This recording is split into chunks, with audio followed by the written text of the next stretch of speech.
Mi madrastra y sus hijos intentan sacarme de la herencia de mi padre, pero descubro sus intenciones antes y los dejo sin nada. No sé ni cómo empezar, pero esto que te voy a contar es de no creérselo.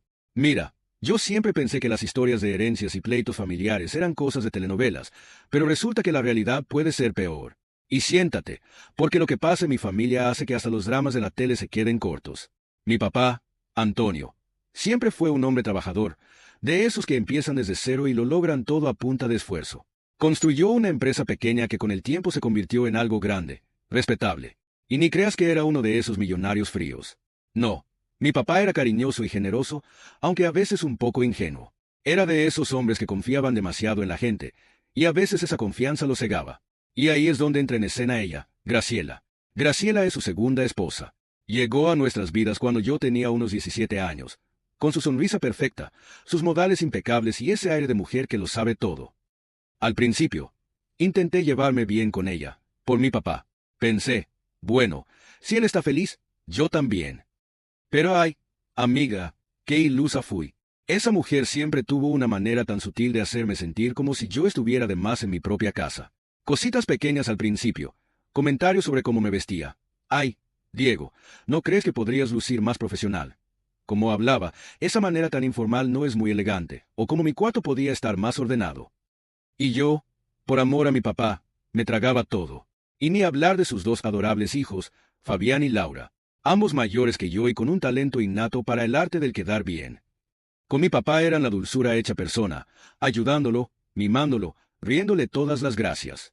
Pero cuando él no estaba, me miraban como si yo fuera un estorbo. Y las indirectas que me lanzaban.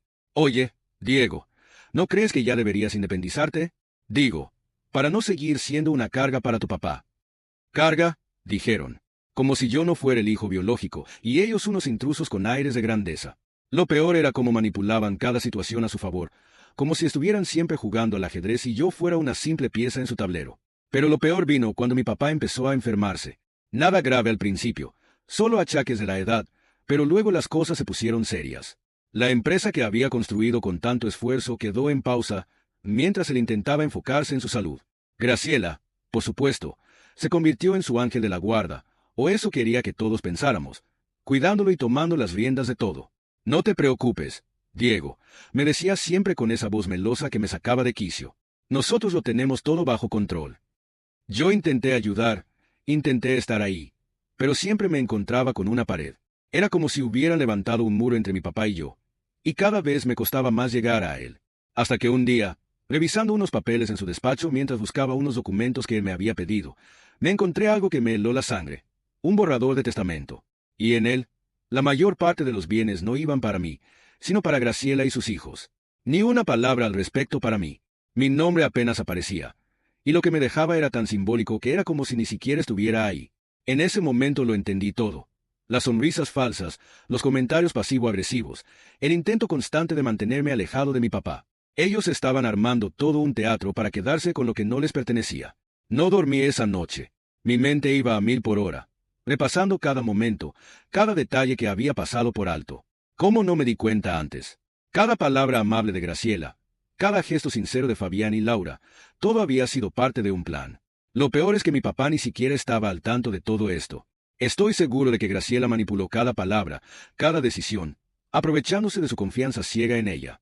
Y si pensaron que me iba a quedar de brazos cruzados, es porque no me conocen. A partir de ese momento, decidí que iba a destapar toda la verdad, y si para eso tenía que enfrentarme a todos, lo iba a hacer. Pero sabía que no podía actuar impulsivamente. Si ellos jugaban al ajedrez, yo también iba a aprender a mover mis fichas. Empecé a investigar, a observar, a tomar notas de cada cosa sospechosa. Descubrí cómo Graciela había convencido a mi papá de delegarle ciertas decisiones legales y financieras. Encontré mensajes de texto, correos, hasta conversaciones grabadas donde ella y sus hijos discutían cómo repartirse todo una vez que mi papá ya no estuviera. Lo que descubrí después solo confirmó mis peores sospechas. Esto no era solo una cuestión de herencia. Era un plan frío y calculado para sacarme de la ecuación. Y te aseguro que lo que viene ahora es mucho peor de lo que te imaginas. Porque si ellos pensaron que yo iba a jugar limpio, es porque todavía no saben de lo que soy capaz cuando se trata de defender lo que es mío. Luego de descubrir el borrador del testamento, supe que no podía confiar en nadie. Ni siquiera podía confrontar a mi papá directamente, porque Graciela siempre estaba ahí, metida como una sombra vigilante. Tenía que ser inteligente, tenía que ser más astuto que ellos. Y así comenzó mi plan. Primero, necesitaba aliados, pero no podía ir con cualquiera. Pensé en mi tío José, el hermano mayor de mi papá. Siempre había sido muy cercano a nosotros. Aunque en los últimos años Graciela había logrado que se distanciara, seguramente con su discurso de necesitamos privacidad familiar. Pero sabía que si alguien podía ayudarme, era él. Así que lo busqué y le conté todo. Cuando le enseñé las pruebas que había recopilado, los correos, las grabaciones, los documentos sospechosos, José se puso rojo de la indignación. «Esa mujer es una manipuladora», exclamó golpeando la mesa. «Tu papá siempre fue demasiado confiado. Pero tranquilo, Diego, vamos a resolver esto juntos». Y así comenzamos a mover nuestras propias fichas. La primera jugada fue hablar con el abogado de mi papá, el señor Ramírez, un hombre que había trabajado con él durante años. Pero cuando tratamos de contactarlo, Graciela ya se había adelantado. Ramírez había sido despedido y reemplazado por alguien que, según nos enteramos después, tenía conexiones con la familia de Graciela. Esto confirmó mis sospechas. Estaban asegurándose de que nadie más tuviera acceso al testamento o a las decisiones legales de mi papá. Pero lo que no sabían es que yo había logrado hacer copias de varios documentos antes de que todo esto ocurriera. Mientras tanto, seguía observando cómo operaban Fabián y Laura. Ellos también estaban involucrados, pero lo hacían de manera más discreta. Por ejemplo, me di cuenta de que Laura había convencido a mi papá de invertir en un negocio que, según ella, era de alta rentabilidad. Pero al investigar, descubrí que ese negocio ni siquiera existía. Era solo una fachada para desviar dinero. Y Fabián, por su parte, estaba vendiendo algunos activos de la empresa de mi papá como si fueran de él. Lo peor era que mi papá seguía confiando ciegamente en ellos. Pero las sorpresas no pararon ahí. Durante mi investigación, encontré un documento que me heló la sangre. Una carta redactada por Graciela en la que insinuaba que yo tenía problemas de adicciones y que había pedido dinero prestado a mi papá para pagarlas. Era completamente falso. Pero si eso llegaba a las manos de algún juez en el futuro, podrían usarlo para deslegitimarme en cualquier disputa por la herencia. Fue entonces cuando entendí que esto no era un simple plan. Era una guerra. El momento de actuar llegó cuando mi papá organizó una cena familiar. Graciela, con su sonrisa impecable, anunció que quería hablar de asuntos importantes. Sabía que esa era su forma de preparar el terreno para algo más grande, quizás hasta para oficializar el Nuevo Testamento. Pero yo también tenía algo preparado. Durante la cena, cuando Graciela empezó con su discurso sobre el bienestar de la familia y cómo era necesario planificar el futuro de manera responsable, la interrumpí. «Es curioso que hables de bienestar familiar, Graciela. Porque me parece que tu definición de familia es un poco selectiva», dije, mirándola fijamente. El silencio fue inmediato. Podía sentir la tensión en el aire. Y no me importó. Luego saqué mi teléfono y conecté un dispositivo al televisor. «Antes de seguir con tu discurso, creo que todos deberían ver esto». Reproduje una grabación de Graciela hablando con sus hijos. En el video, claramente discutían cómo manejar los bienes de mi papá y cómo asegurarse de que yo no obtuviera nada. La expresión de mi papá cambió al instante. Lo vi confundido, dolido. «¿Qué es esto?», preguntó con voz temblorosa. Graciela intentó desviar el tema, diciendo que era un malentendido, que todo estaba sacado de contexto. Pero antes de que pudiera continuar, le mostré los documentos de las inversiones de Laura y las ventas ilegales de Fabián. Mi papá estaba devastado. «¿Es cierto esto?», les preguntó a los tres, pero nadie se atrevió a responder. La cena terminó en un caos. Mi papá pidió tiempo para asimilar todo, pero sabía que el daño ya estaba hecho. Por mi parte, aunque sentí un alivio momentáneo al destapar la verdad, también sabía que la batalla no había terminado. Graciela y sus hijos no iban a rendirse tan fácilmente. Y yo, por supuesto, tampoco. En los días siguientes, la tensión en la casa era insoportable. Graciela empezó a usar el victimismo como su arma principal. Lloraba frente a mi papá, asegurándole que yo estaba manipulando la situación. Fabián y Laura, por su parte, comenzaron a actuar como si nada hubiera pasado, pero sabía que estaban planeando algo.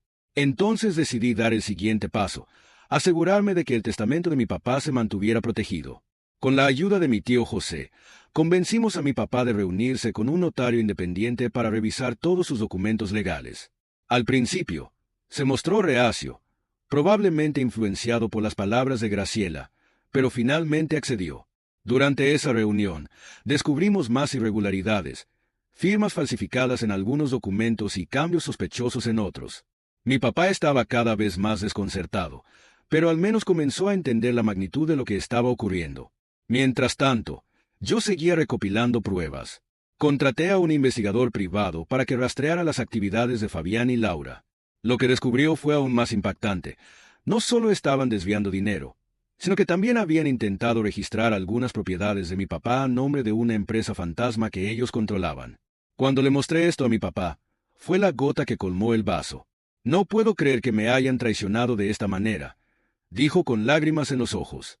Fue un momento difícil, pero también era el comienzo de un cambio. Lo que vino después fue incluso más complicado, porque si bien había logrado abrirle los ojos a mi papá, todavía quedaban muchas piezas por mover en este juego. Y te aseguro que lo que está por venir es más intenso que todo lo que has leído hasta ahora. La verdad es que no me imaginaba hasta dónde podía llegar todo esto. Cada paso que dábamos para destapar la verdad traía consigo una nueva capa de traición, una nueva mentira que desmantelar. Pero lo que no esperaba era que esta guerra se volviera todavía más personal. Poco después de que mi papá descubriera los fraudes de Fabián y Laura, Graciela decidió contraatacar.